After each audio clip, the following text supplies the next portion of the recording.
李锦州，晒个太阳都有3个女人伺候，都指望我一个正妻养活你们吗？哟，是夫人来了。既然进了我静安伯府的门，往后便守好本分。你主内持家，他们主外伺候我，各司其职，互不干扰。单琵琶身段好，会写字，果然没白娶，都是能赚钱的料子。情敌变员工，写赚。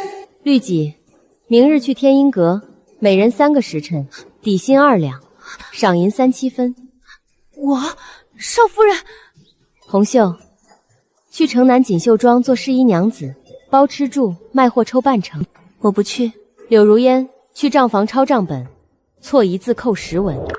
至于你，齐王素爱反超，你容貌身段俱佳，明日去他府上唱《霸王别姬》，1晚50两。你说什么？奴家这手是伺候世子的，抛头露面有失体面。切，我非云锦不穿，那种地方配不上我。体面？上月你们总开销12000两，宫中净收只有800两，全是我的嫁妆填的。绿意的琵琶油每月20两，红袖的珍珠鞋180两一双，你欠的4000两酒钱也是我还的。来人！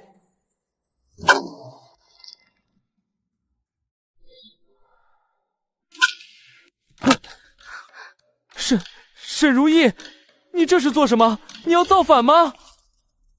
可惜了，扇面是名家手笔，能卖个50两。入库记账。是东家。世子爷说笑了，我既嫁入伯府，自然要为伯府的生计操成。从今天开始，这院子里不养闲人，我沈家不养，静安伯府更养不起。绿玉是吧？京城第一乐坊天音阁，我已经打好招呼了，底薪2两，提成3-7开，你7我3。毕竟我也不是什么黑心老板。世子爷救命啊！我不要去抛头露面。城南锦绣庄缺个身段好的试衣娘子，我看你合适。虽然累点，但胜在稳定。别装晕，赶紧去上工。你会写字，去账房帮着抄账本，错1个字扣10文钱。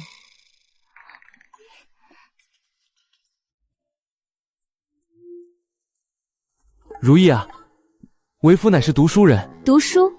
世子爷考了3次童生都不过，这书怕是读到狗肚子里去了。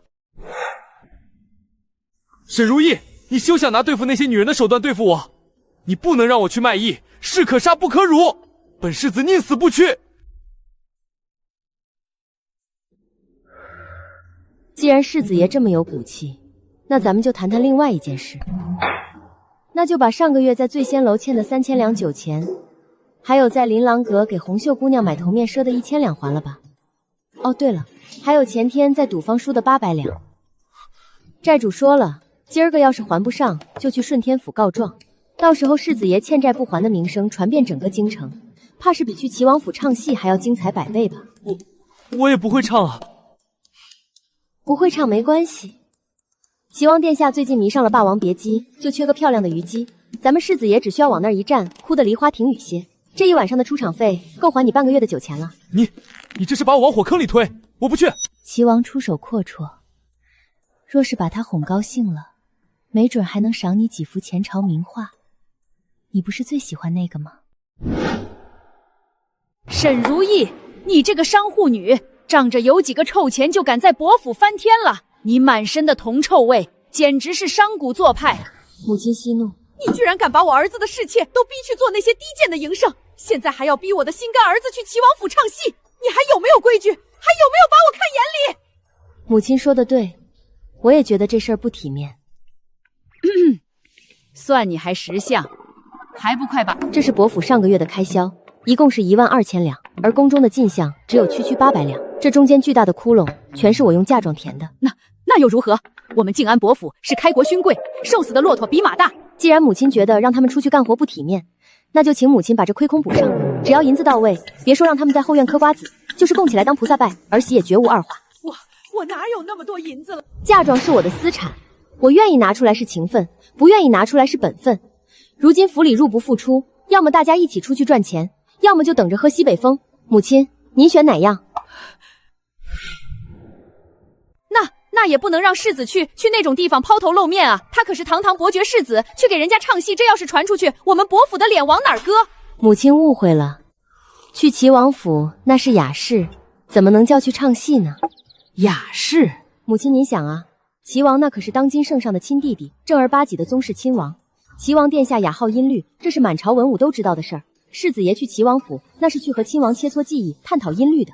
世子爷切磋完了，齐王殿下一高兴，顺便赏赐点润笔费回来，这是文人雅士的风流轶事。古有伯牙子继高山流水，今有世子齐王知音之交，这怎么能叫辱没门楣呢？这分明是为伯府结交权贵，光耀门楣啊！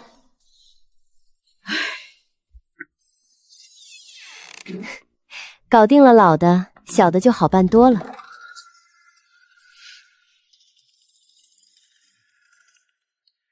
哎呦喂，我的绿气姑娘，你可真是咱们天音阁的摇钱树啊！你看看，这是李员外赏的50两，那是张公子赏的玉镯子。这些真的都是给我的？那可不，按照咱们和沈东家的契约，这可是你实打实的提成啊！少夫人没骗我，原来搞钱这么开心。世子爷算什么东西？别耽误老娘赚钱。妈妈，再给我安排3桌客人，老娘今天要谈个通宵。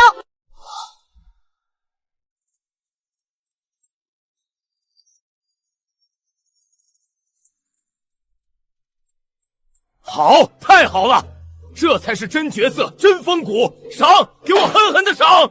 天音阁什么时候来了这等神仙人物？比起那些庸脂俗粉，强了何止100倍！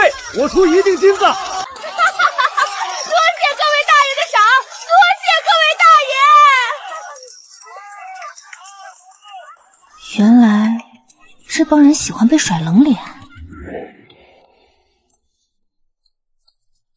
绿蚁，昨晚你可是天音阁的红人啊，一晚上光是赏银就收了100两，这可比天音阁以往那些头牌加起来都多。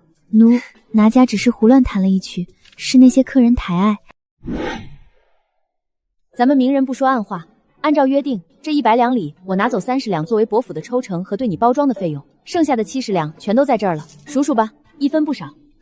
少夫人，这真是给我的？劳动致富，不丢人。你靠自己的才华赚钱，比在这后宅里跟一群女人争风气气等男人施舍要体面得多。少夫人，您说的对，劳动致富不丢人。明天继续努力，保持住你那清高孤傲的人设，我看好你成为京城琵琶一把手。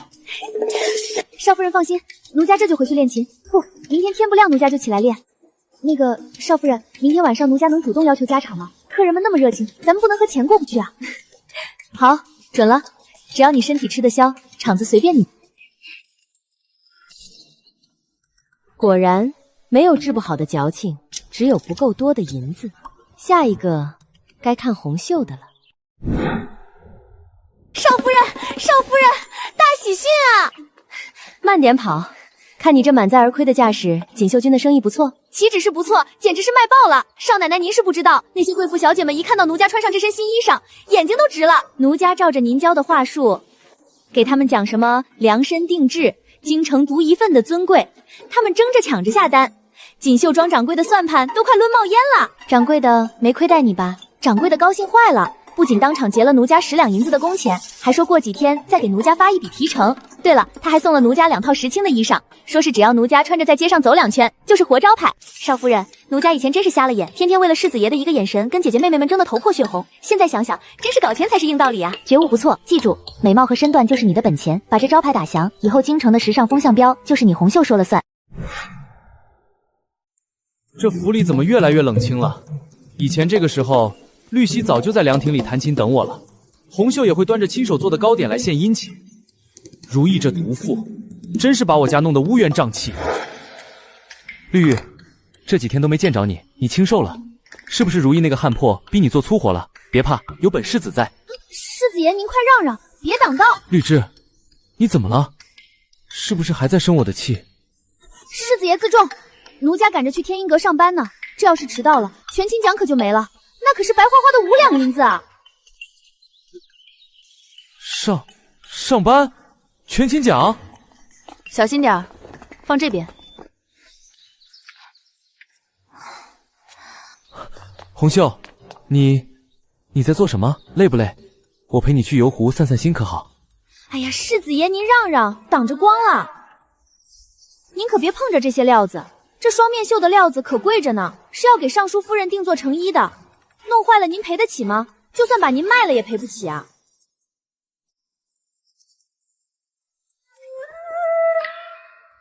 红袖，为什么几天前还对我死心塌地的女人们，突然就变成了一心搞钱的怪物？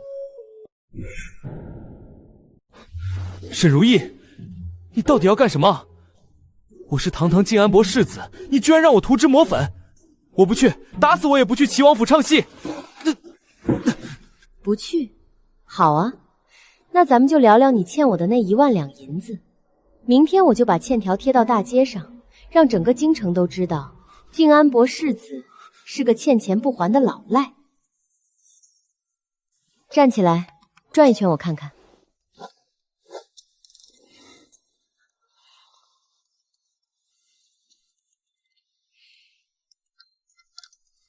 别动！你要干嘛？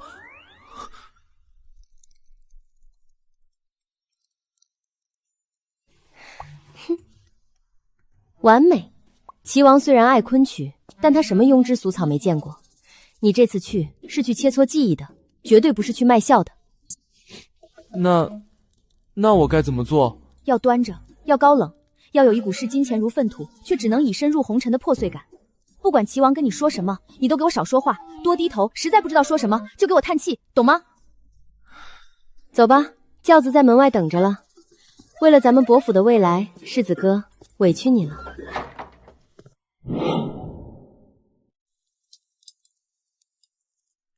这都快天亮了，怎么还不回来？难道是业务不熟练，被齐王给赶出来了？要是李景州那废物脾气上来，宁死不屈，把齐王给揍了，这可是大罪。不对，揍了齐王肯定得挨打。要是那样，这医药费可得算工伤，还得从他的片酬里扣。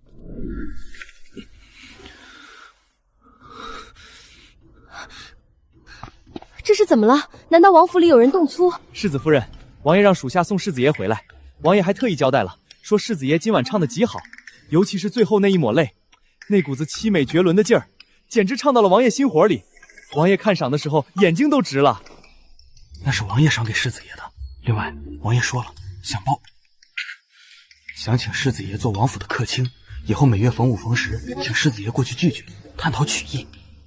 嚯，好家伙，这么大的冬竹还是纯天然的，这一匣子少说也值5000两白银。齐王这头肥羊简直是财神爷转世啊！以后世子爷在王府还要仰仗几位大哥多多照应，咱们常来常往。夫人客气了，以后世子爷的事儿就是兄弟们的事儿，属下告退。行啊，李景州，我以前真是小看你了，深藏不露啊。第一天上班就拿下这么大的单子，看来你天生就是吃这碗饭的料。我教你的那套破碎感人设，你拿捏得死死的。沈如意，齐王他根本就不是在听曲。哦，那他在干嘛？他居然让我坐他大腿上。那做了吗？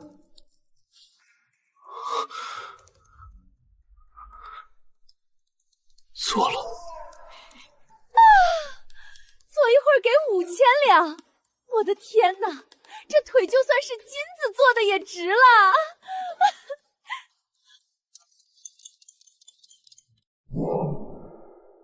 一颗算100两，这里一共有50颗。还完你欠我的那1万两欠条，咱们还能剩下大几千两。这效率简直比我出去跑商还高。李景州，你简直是个商业奇才。沈如意，你就一点都不在意吗？我是你的夫君，我去伺候别的男人，被当成娈童一样轻薄，你就不觉得屈辱吗？屈辱？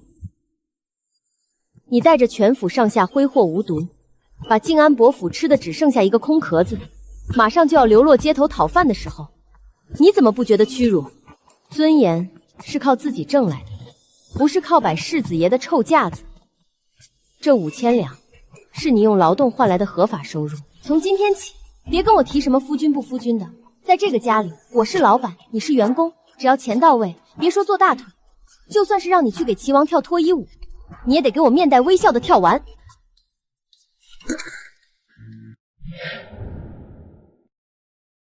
沈如意，我好歹也是堂堂靖安伯府的世子，未来的伯爷，你竟然让我去齐王府当个唱曲的幽灵，你把我当什么了？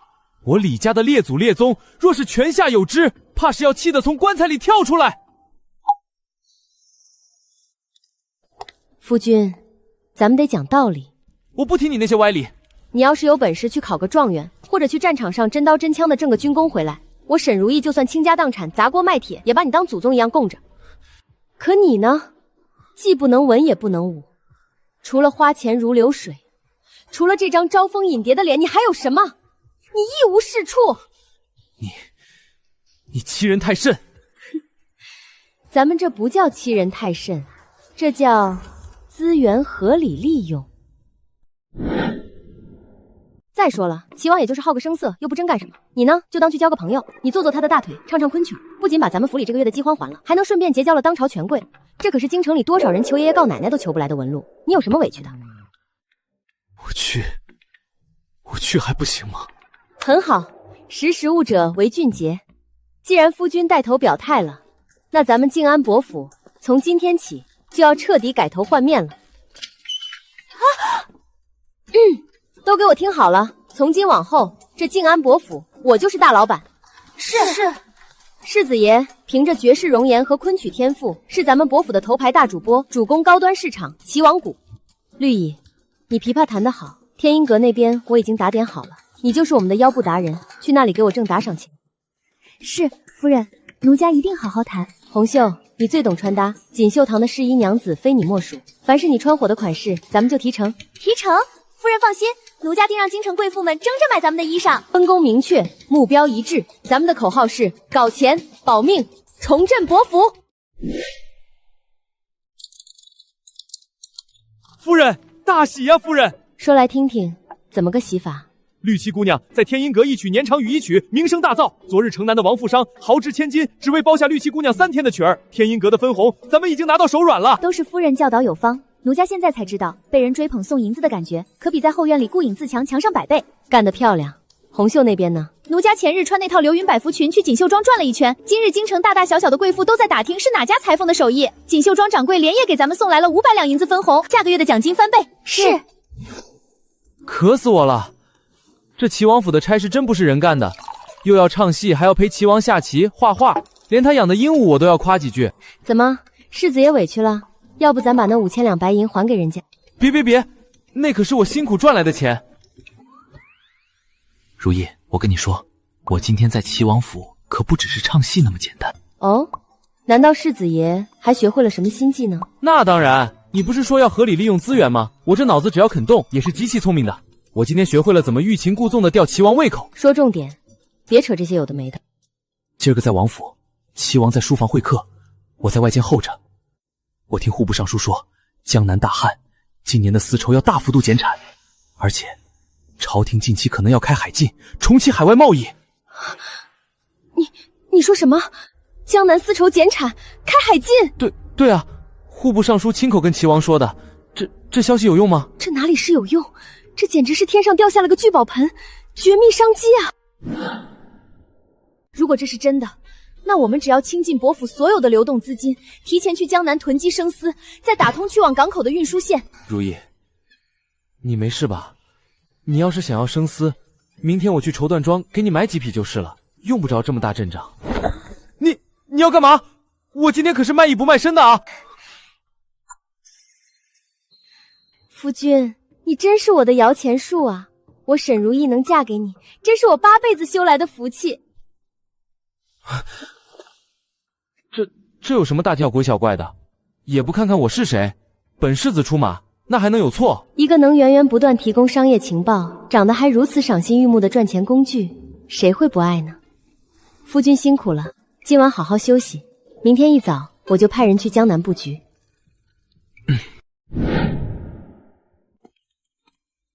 夫人，你看我今日这身行头如何？齐王最喜欢我穿这种素雅又显贵气的颜色。今天我准备不经意间再套套他关于眼影的画风。行了，别臭美了，去王府机灵点儿，多看少说，把画套准了就早点回来。厨房炖了你最爱的佛跳墙。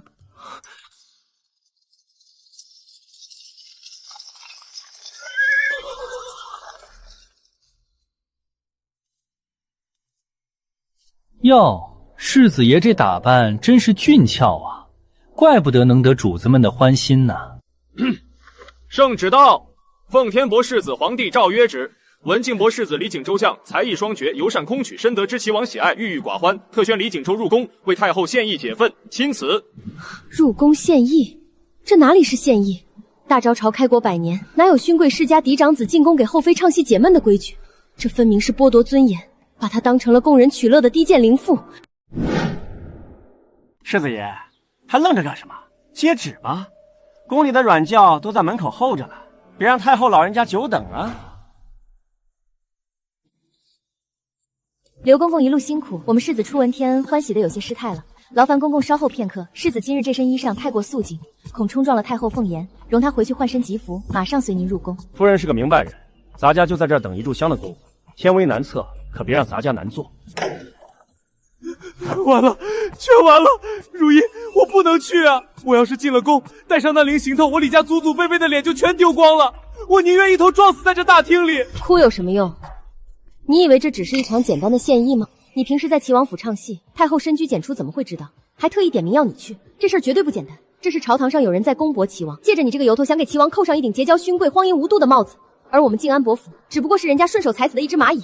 那我们该怎么办？抗旨吗？抗旨？门外的禁军立刻就会冲进来，把我们全家老小满门抄斩。去也是死，不去也是死，难道天要亡我静安伯府吗？去是一定要去的，但谁说进宫就一定要唱戏当伶人？我有办法了。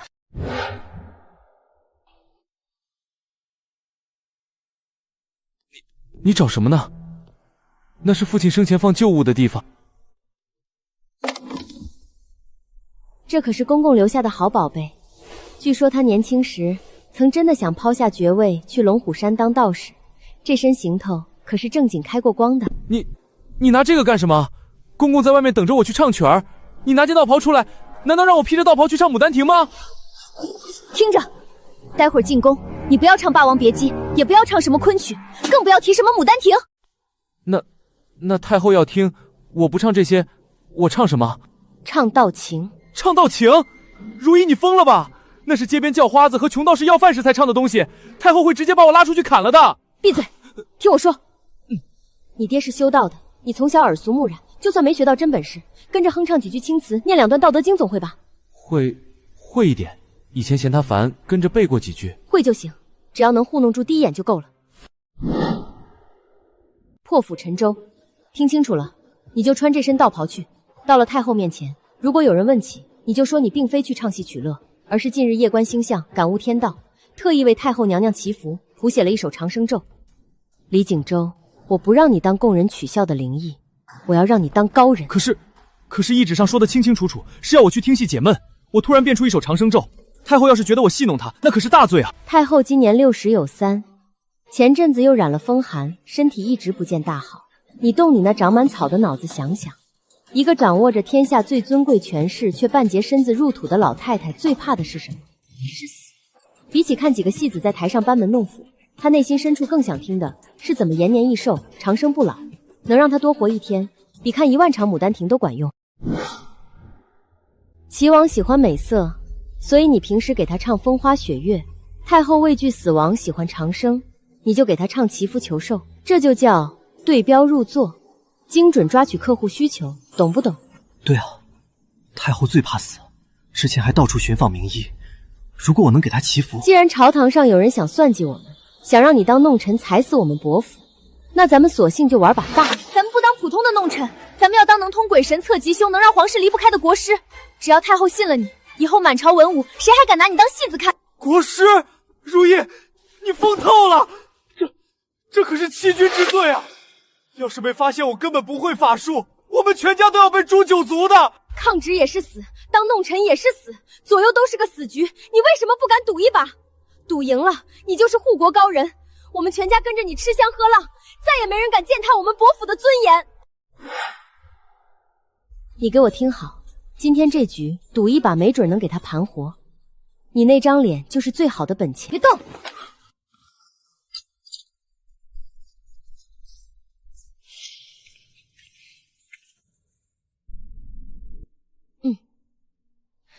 记住我接下来教你的每一个字。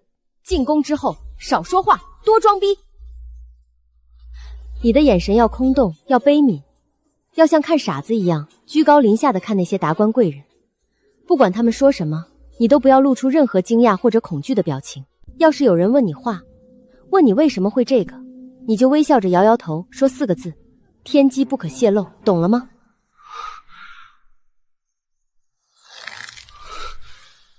拼了！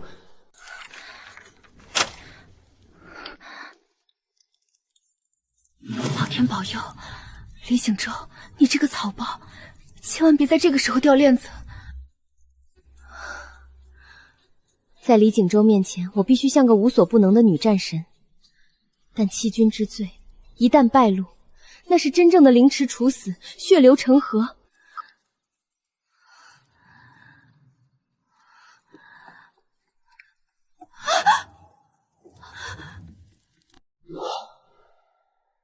哎呦喂！恭喜世子夫人，贺喜世子夫人呐！公公，世子他……世子爷在宫里，那可是神仙下凡啊！夫人您是不知道，世子爷那一曲长生咒，唱的太后她老人家神清气爽，头疼症当场好转，直呼感觉年轻了10岁。皇上连夜赶去寿安宫，龙颜大悦，不仅赏赐无数金银珠宝，还当场下旨封世子爷为通威真人，赐了御赐金牌，随时入宫为太后讲道祈福啊！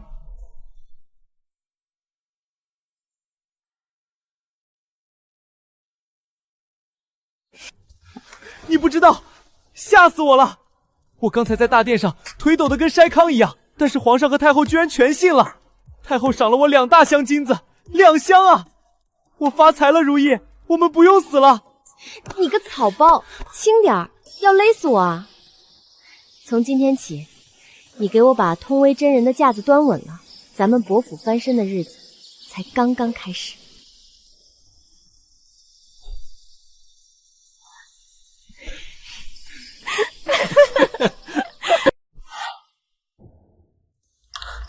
而且我也看明白了，这朝堂之上也不过是个更大的戏台子。哦，这话怎么说？皇上求国运，太后求长生，他们要的根本不是什么神仙，而是一个能给他们带来希望的泥塑木雕。只要演得好，谁管你是真神仙还是假道士，只要能给他们想要的情绪价值，我就是大招朝最灵验的通威真人。这就是环境逼出来的成长吗？这家伙的悟性简直逆天，不仅演技绝佳，连上位者的心理都被他摸透了。曾经的草包彻底黑化了。不过对我来说，黑化的李景州才是最好用的工具人。好，说得好。既然你已经领悟了这其中的关窍，那就好好干。明天我就给绿子和红孝他们统统涨工资。既然太后都盖章认定了你的真人身份，咱们静安伯府就干脆把这门生意做绝。做绝？没错，以后我们不仅要赚皇家的钱，还要赚整个京城达官贵人的钱。我们要垄断京城的文旅和玄学产业，做大做强，再创辉煌。麻烦让一让，别挤了，我们家夫人可是尚书府的，这是送给通威真人的百年人参，求真人赐一道平安符。尚书府算什么？我们可是侯府的，这是冰装翡翠，求真人给我们少爷算一算前程。各位且慢，真人正在闭关参悟天道，不便见客，不便见客呀！我们可是带了足足的香油钱，求求真人显灵吧，救苦救难啊！如意，救命！再这么下去，我没被太后砍头，倒要被这帮狂热信徒给活活挤死了。别慌，这就是爆红的代价。不过你确实不能见他们。夫人，你心疼我了？我是心疼你。神仙嘛，就得有神秘感，天天像个算命先生一样坐在门口见客，很快就会被人看穿底壁。我当机立断，已经吩咐老李搞饥饿营销了。饥饿营销？我已经对外放出风声，真人乃得道高人，不可轻扰。每月只出关3次，每次只接见1位有缘人。1个月只见3个人，那其他人怎么办？外头那么多大金主，到嘴的肥肉不吃了吗？谁说不吃了？只见3个人，那这3个名额就是天价。至于谁是有缘人，自然是看谁出的香油钱多了。聪明，光靠你一个人卖脸，产能实在太低。那些排不上号又想沾沾仙气的普通贵妇怎么办？他们的钱我们也要赚。二一切作五，逢六进一。天啊，这笔账怎么又对不上？如烟啊，我观察了你半个月，事实证明，让你算账简直是暴天物。少夫人，如烟知道自己愚笨，求您别赶我走。我现在已经不想什么风花雪月了，我只想留在府里有个容身之所。谁说要赶你走了？我是说，你的才华不该浪费在这些冰冷的数字上。才华？从今天起，你不用算账了。我正式任命你为我们静安伯府的首席文案。文案？那是何物？就是写故事，用你那能写出落花人独立、微雨燕双飞的笔触，写出让人看了就想哭、看了就想掏钱的故事。这块玉佩是我在城南杂货铺花500文钱买来的。你现在的任务就是给他写个故事。少夫人，这玉成色实在是不堪入目，如烟不知从何写起。这是通威真人李景周当年在昆仑山风雪之巅修炼时偶遇9天玄女，玄女感念他修到新城，两人论道3天3夜。临别时，玄女垂下一滴仙泪，化作了此玉。你再加一句广告语，就说佩戴此玉者可容颜永驻，夫妻和顺，斩断一切烂桃花，懂了吗？少夫人，这分明就是骗人啊！骗人？这怎么能叫骗人？这分明就是一块500文的劣质玉石，您却让我编造出9天玄女的谎言。如烟虽沦落至此，但文人的风骨还在，我手中的笔怎能写出这等欺世冒名之言？哼，文人风骨，好，那我问你，外面那些卖字画的才子，画一幅牡丹，成本不过几文钱的纸墨，凭什么卖几10两？那是墨宝，蕴含着画师的心血和意境。如烟，你听好，这块玉本身确实只值500文。但如果加上你写的凄美动人的故事，再加上通威真的亲自开光，它就不再是一块普通的石头了。它承载的是9天玄女的祝福，是信徒对美好生活的向往。向往？有了这个故事，它就值500两，其中的差价就是知识付费，是你柳如烟才华的价值。知识付费，才华的价值。你甘心你的才华一辈子只能在秦启河河畔供人调笑吗？现在，我要让京城最高贵的夫人为你的文字流泪，为你的才华买单。每卖出一块，我给你提成10两银子。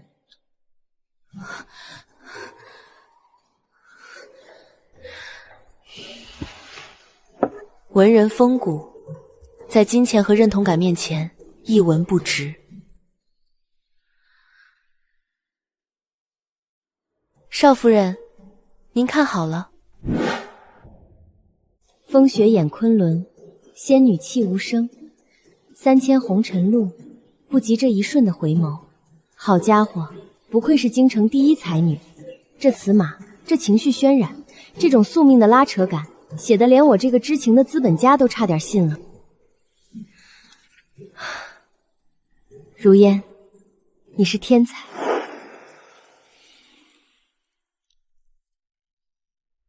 真人，戏女前来求援，戏女的夫君近日总是……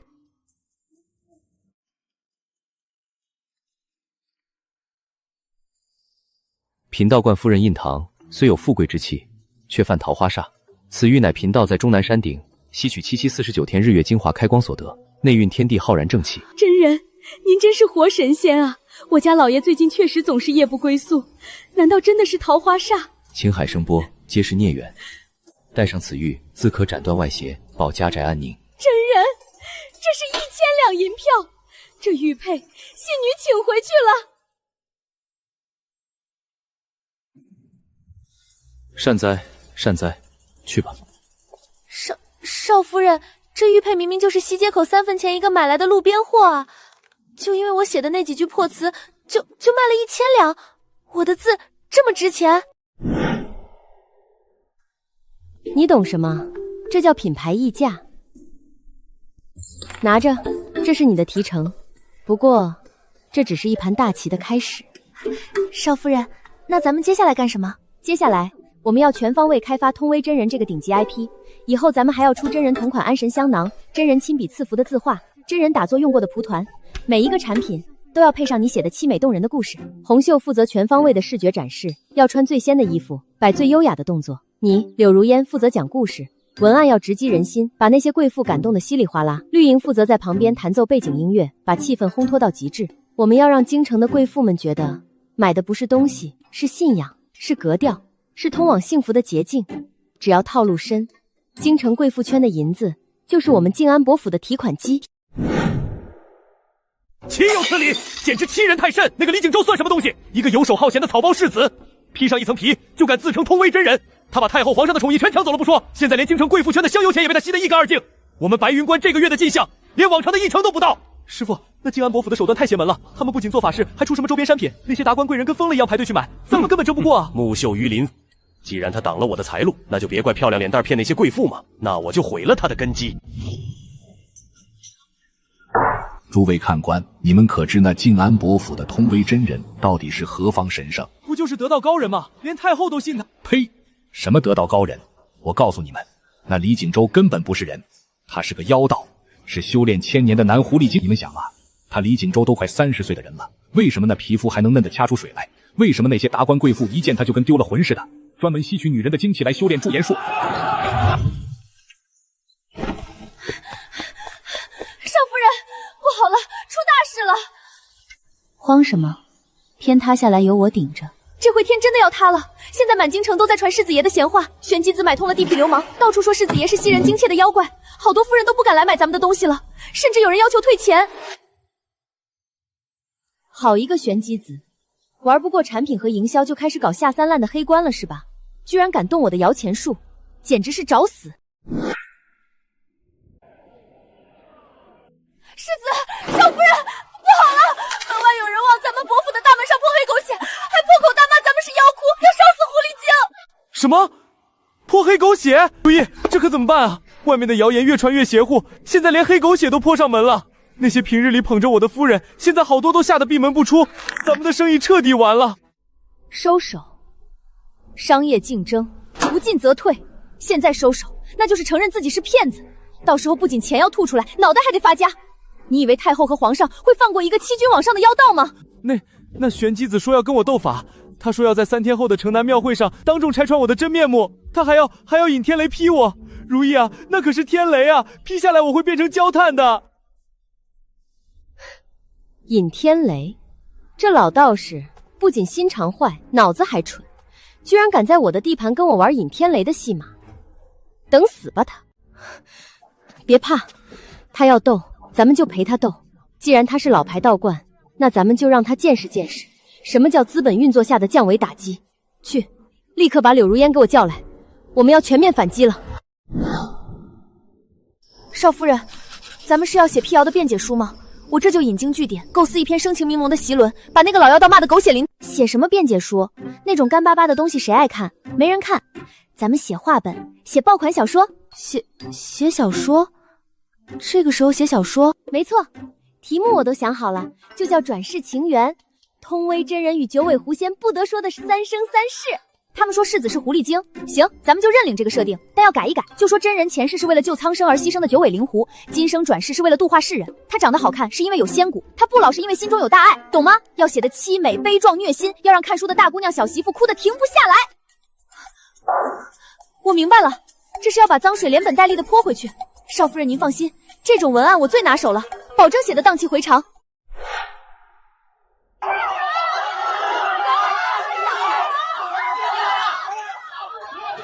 无知愚民，今日贫道就让你们见识一下真正的天雷正法。急急如律令，9天玄雷，听我号令，降！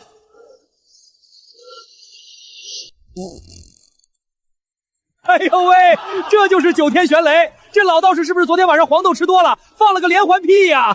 黑心老道，你果然像画本里写的那样，是个招摇撞骗的妖道，不许你欺负我们真人！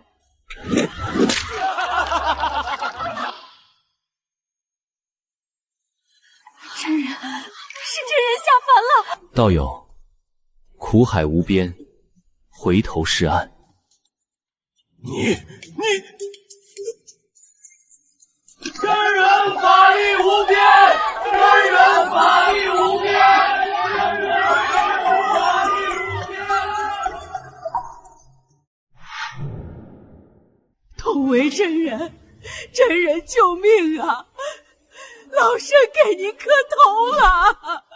老夫人快快请起，无量天尊，有何难处慢慢道来，贫道定当尽力。是赵将带单传道渡我儿子啊！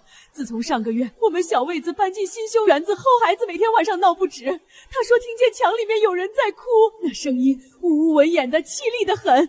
就在墙缝里，在假山里，怎么都找不见人。我们请了好多和尚道士去做法事，都不管用。大家都说那园子风水不好，真人，只要您能救我孙子，驱散那冤魂，赵家愿奉上10000两黄金作为香油钱。妖魔邪祟在贫道眼中不过是过眼云烟，贫道这就随您去府上看看。如意，这地方也太邪门了，你感觉到了吗？阴风阵阵的，不会真有鬼吧？要不咱们撤吧，10000两黄金虽好，没命花也不行啊！闭嘴！这世上哪来的鬼？穷鬼我倒是见过不少，别自己吓自己，把腰给我挺直了。空气在孔洞中产生共振发出的气流声，所谓的所命所附是个自然现象，别怕了，根本没鬼。那园子建在一个风口上，为了美观，修了许多怪石嶙峋的假山，还有那种带孔洞的太湖石。到了晚上风大，风一吹过那些孔洞，可不就是呜呜咽咽，像鬼哭一样吗？原来如此，吓死我了！那咱们直接告诉他们把石头搬走不就行了？蠢货，直接说了我们还怎么收10000两黄金？听着，接下来你要这么说。哈哈哈，区区微末伎俩，也敢在贫道面前作祟？老夫人，贫道已有破局之法。真人，可是那冤魂太凶猛，连你也收服不了。那假沙之下，乃是前朝遗留的一处绝佳风水眼，如今贵府建园，无意间被这些乱石死死压住，地气不通，龙脉被困，故而发出悲鸣。若不及时化解，不仅令孙夜不能寐，长此作往，地气反噬，恐怕连赵尚书的官运也会大受折纵。我的老天爷啊，那可如何是好？真人，要不老身立刻派人把这假山给拆了。万万不可，拆了太可惜。风水眼已聚，贸然拆除，犹如泄了真气，有损贵府100年气运。须得在此处摆放几尊亲自在三清祖师面前开光749天的泰山石敢当，用以镇压地气。除此之外，这假山上多余的孔洞都是地气泄漏的缺口，普通泥土根本封不住，必须用纯正的金粉混合极品朱砂，由贫道亲自做法后填明，方能彻底封死杀气，将福气留在园中。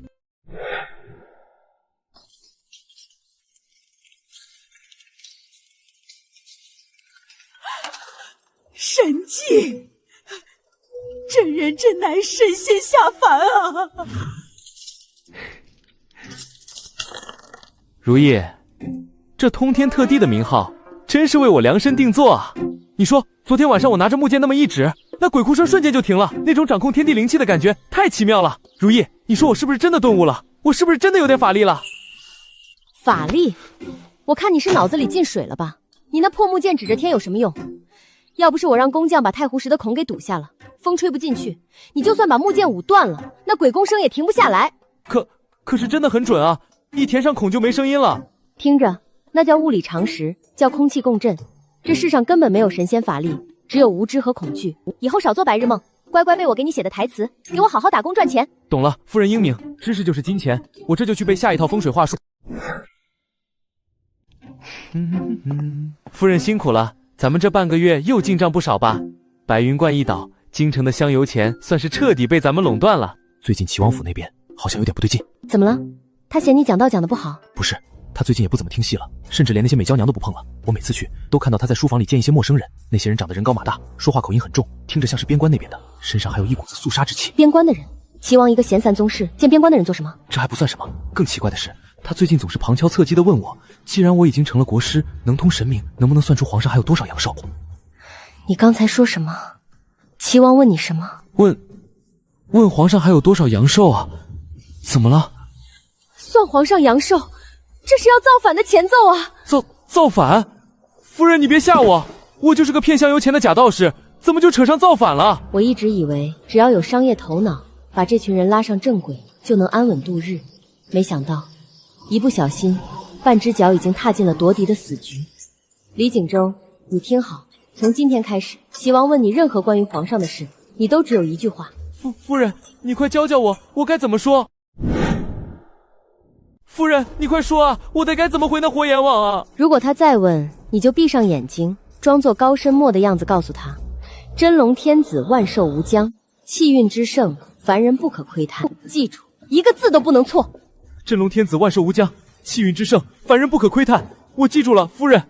可是，那万一他拔出刀架在我脖子上，非逼我说呢？齐王那脾气可是杀人不眨眼的。那就装晕，装吐血，装被天机反噬。你不是最擅长演戏吗？拿出你忽悠太后和玄珠子的本事来，就算是咬破舌尖，你也得给我吐出2口血来糊弄过去。记住，咱们是求财不是求死，这种掉脑袋的浑水绝不能沾。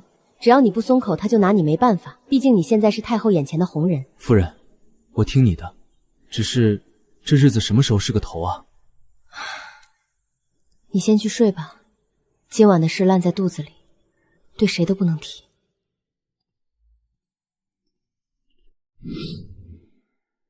大老板，这么急找我来，是又有新画本要写，还是咱们的文创产品要上新了？今天不写画本，写个字条，记住，用你平时不常用的左手写，字迹要潦草，绝不能让人看出是你的笔记。大老板吩咐，我照办就是。写什么？齐王府后门，每逢初一15，有运送咸鱼的车队出入，车辙深3寸，有兵戈起。大老板，这可是……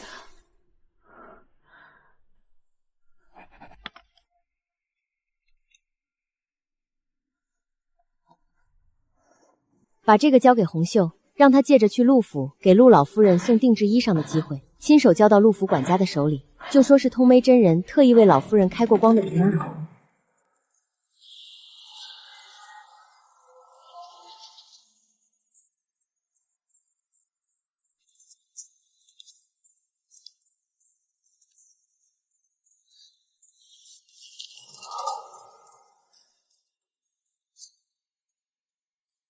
沈夫人，好手段。陆大人深夜造访，连个招呼都不打，倒教我这个妇道人家受宠若惊了。看来我送去的那笔生意，大人是有兴趣谈了。你想要什么？保命。哼。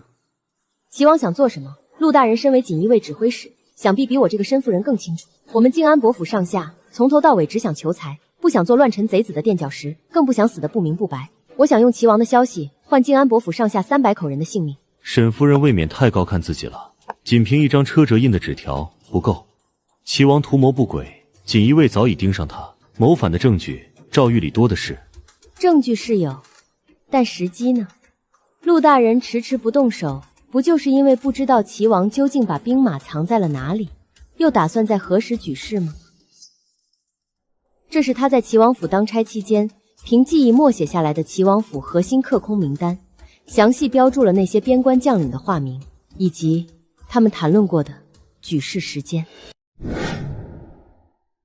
这名册上的人，竟有几个正是锦衣卫追查已久却屡屡断线的关键人物，连出入路线都一清二楚。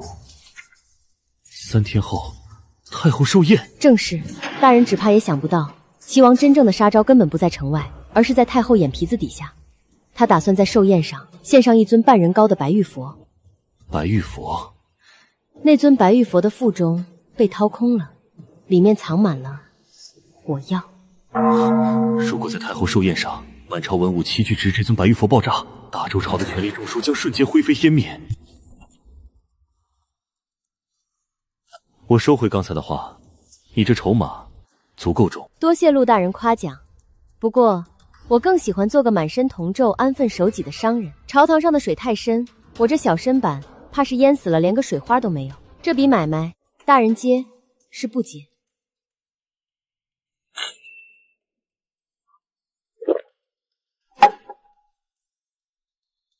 成交。第一步险棋终于走通了，但真正的生死大考，在3日后的太后寿宴上才刚刚开始。如意，我肚子疼，脚痛，哎呦呦，我不行了，我今晚去不了了，我要拉肚子。憋回去。如意，我的好夫人，咱们逃吧，那可是齐王谋反啊，刀剑无眼，我这细皮嫩肉的去了大殿，被反贼一刀砍了怎么办？我能不能装病不去，就说我走火入魔了？不能。陆燕虽然答应保我们，但若我们自己先露了怯，打草惊蛇，陆燕必定会毫不犹豫放弃我们。到时候不用齐王动手，锦衣卫就会先拿靖安伯府开导，抗旨不遵，勾结反贼，满门抄斩。你想死无葬身之地吗？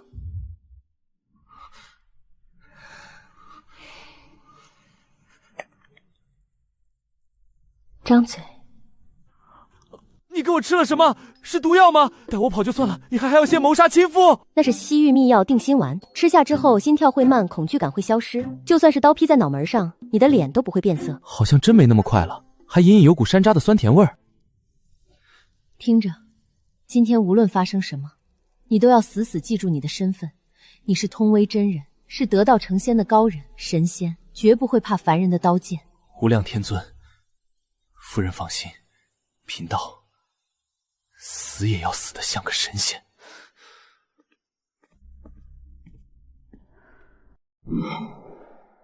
把所有门窗立刻用木条封死，大门后顶上沙袋，所有护验拿上削尖的长木和柴刀，分作3队，死守前后门和围墙死角。都什么时候了，还管那些破铜烂铁？命没了要钱有什么用？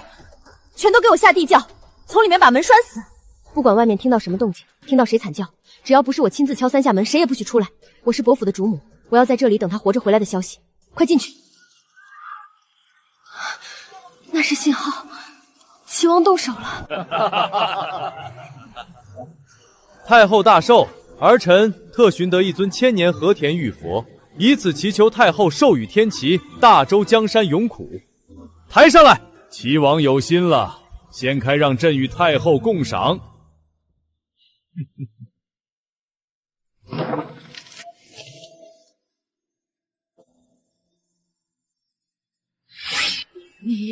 你这个逆子！齐王谋逆，来人护驾！禁军何在？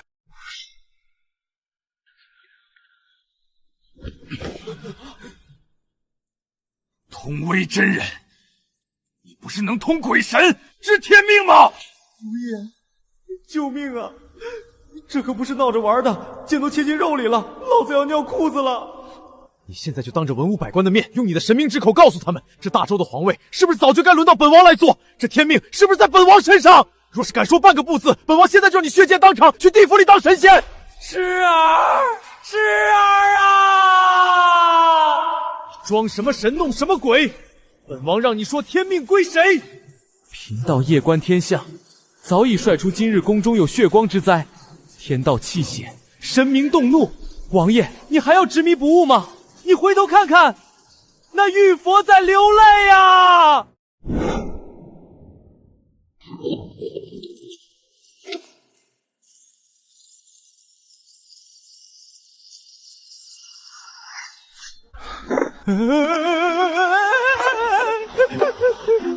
无量天尊，太上老君急急如律令，护驾，快来人护驾啊！别踩我脚！通威真人何在？若非真人用神迹震慑反贼，分其心神，朕与满朝文武今日危矣！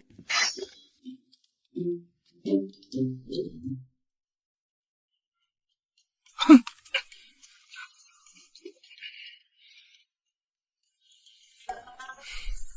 皇上受惊了，贫道方才施展奇门遁甲之术，隐匿身形，以防反贼暗算。所幸天佑大周，邪不压正。真人法力通天，更是救驾首功，朕要重重赏你。沈氏，真人救驾有功，朕有意封他为大周国师，统领天下道教，入朝参政。你今日连夜递牌子求见，可是为了谢恩呐？回皇上，臣妇斗胆，是来替外夫请辞的。哦，天下多少人求之不得的殊荣，你们靖安伯府居然往外推？皇上明鉴，外府生性疏懒，乃是方外清修之人。他那点微末法力，全仰仗天地灵气和清净之心。若让他入朝为官，沾染了世俗的权力轻徭与红尘因果，恐怕恐怕会折损了他的仙缘啊。夫人所言极是，朕倒是疏忽了。朕乃得道高人，不可用世俗之物玷污了他的清修。那依夫人之见，朕该如何封赏，才不负他救驾之功啊？皇上若真要赏，不如赏赐些俗不可厌的黄白之物。钱财虽俗，但能让外夫修缮道观，安心为皇上祈福。再者，经历此番兵变，臣妇实在是胆战心惊，恳请皇上赐过半块免死金牌，保正安伯府全家老小平安，让我们回府安心清修。准了，还有什么要求一并提来。另外，若是皇上垂怜，臣妇名下有几间不成气号的商铺，不知皇上能不能给臣妇的商后赐个皇商的金字招牌？你这妇人满嘴的方外清修，要起好处来倒是实诚的很呐。好一个精打细算的静安爵世子夫人，朕准了。这一箱东海红珊瑚，3尺高的极品，记上，估价3万两。还有那几才子南珠，颗颗圆润饱满，留着给咱们旗下的首饰铺子做镇店之宝。哎呦，这匹蜀锦绝了！见过真人，见过世子爷。你看本世子今天这身打扮，可有什么特别之处？世子爷今日仙风道骨，红光满面。看这里，看到没有？皇上御赐免死金牌，整个大周朝独一份。哎呦，小人有眼无珠，这可是无上荣耀啊！行了行了，别显摆了，再晃你那脖子都要断了。你们都先下去吧，把这几本账册理好，放到我书房去。如意如意，你看我现在是不是真的很厉害？那可是齐王，我居然当着齐王的面谈笑风生，镇定自若。厉害，厉害极了！论演技，你现在认第2，大王朝没人敢认第1。你是全天下最厉害的演员，奥斯卡小金日都得给你颁发10个。齐王拔剑的那一刻，我确实魂都快飞了，腿肚子直打转，膝盖一软就想给他跪下喊爷爷饶命。然后呢？但是就在我膝盖弯下去的瞬间，我脑子里突然闪过了你的脸。我想起你说过，如果不把这出戏演好，砸了咱们伯府的招牌，你就要把我的腿打断，没收我所有的零花钱，还要把我赶到京城大街上去要饭。我想了想，比起齐王的剑，还是你比较可怕。齐王顶多一剑过个痛快，你要是生气了，那绝对是生不如死，钝刀子割肉啊！李景州啊，李景州，你可真是个人才！你还笑？我当时可是冒着生命危险在打工。不错，看来我推行的这种恐惧式管理法还是很有效，已经深入你的骨髓了。什么管理法？就是让你知道天大地大，老板最大。好了，既然没死，就继续努力干活吧。这免死金牌只能保你免死，可不能保你免打。明天初1，太后娘娘还等着你进宫开坛讲罚呢。护国真人，别迟到喽。手腕再柔一点，感情，我们要的是感情，没有感情的曲子，怎么让京城贵人们心甘情愿掏银子？绿七成了天音阁的幕后大老板，开办了京城第1高端乐师。现在京城里的贵族子弟，谁要是没请过绿七学院的老师，都不好意思出门。哎呀，刘夫人，您这腰神就得配我们这款步步生莲的高定版，全京城就3件，太后娘娘预定了1件，您要不要？断更？你们居然敢断更！冷酷王爷的逃跑小娇妻，今晚必须加印10万款。真人转世爱上我的下部呢，赶紧写！贵妇们都把书局的门踏破了。福生无量天尊，诸位善信，今日平敌出关，特为有缘人带来2样宝物。真人看我了！这款玉露养颜膏乃是贫道亲自在3清祖师面前沐浴更易，念诵7749天驻颜咒，又辅以东海极品珍珠粉炼制而成，抹了就能像贫道一样青春永驻，容光焕发。我要10瓶，不，我要100瓶！我是前人亲自监制的，这可是仙丹。这世上还有什么音乐能比算盘珠子清脆的响声更美妙呢？夫人，夜深了，别算了，账本就在这儿，又跑不了，休息会儿吧。钱是赚不完的，你的身子要紧。可谁会嫌钱多呢？这世上只有银子和账本是绝对不会背叛你的。是，夫人说的都对，咱们大周朝第1女首富，自然是财神爷转世。如意，有时候我在想，如果3年前我没有娶你，或者你当时没有用欠条和棒子逼我去打工赚钱，我现在会是什么样？你想听真话？真话。如果没有我，以你当时那种挥金如土视金钱如粪土的勋贵做派，再加上绿子红袖他们几个吞金兽一样的红颜知己，你们伯府的底子最多撑不过半年，就会被彻底掏空。也没那么夸张吧？不夸张，半年后你连买酒的钱都没有。为了维持你那可怜的面子，你只能去借高利贷，然后利滚利，伯府被抵押，你们全家被赶流落街头。也是，要不是你，我早就变成乱葬岗上的一具枯骨了。娶你，真是我李景阳8辈子修来的福分。如意，谢谢你。谢我什么？谢我拿着棍子逼你去齐王府唱戏，还是谢我把你逼上梁山，让你天天装神弄鬼忽悠太后？都不是。谢你没有放弃我，谢你让我知道，原来我李景州除了这张脸，也还是有点用处的。我不仅能赚钱，还能保护这个家。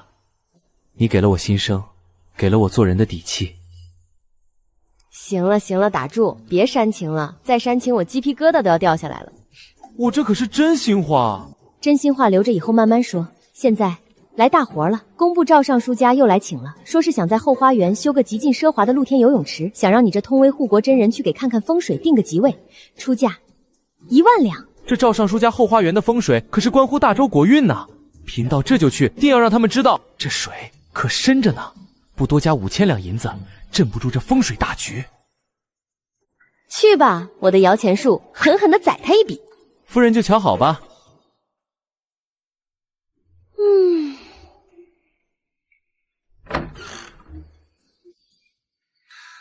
哎呀，又是万事如意的一天啊！